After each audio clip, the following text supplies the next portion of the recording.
France, un tiers des migrants malades du VIH contaminés après leur arrivée. Des migrants porte de la Chapelle à Paris, le 29 juin 2017, photo d'illustration. Christophe Archambault, AFP. L'épidémie du VIH touche toujours plus ce qu'on appelle les populations clés, détenus, travailleurs du sexe, usagers de drogue, migrants, etc.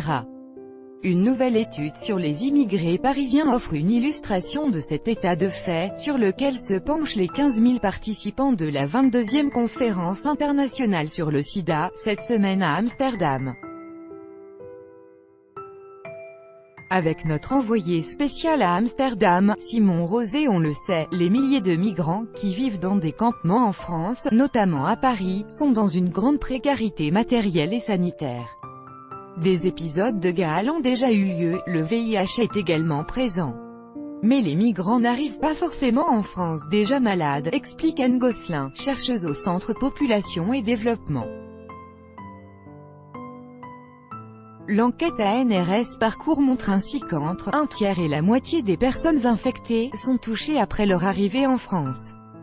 Précarité et manque de prévention. 58% de ces personnes atteintes le sont au cours des 6 premières années de présence dans l'Hexagone. En raison notamment de la précarité dont ils sont victimes, en l'absence de logement ou de titre de séjour. Ce qui fait que les personnes ont soit plus de relations transactionnelles, soit plus de relations non protégées, et que, pour elles, la prévention n'est pas une priorité.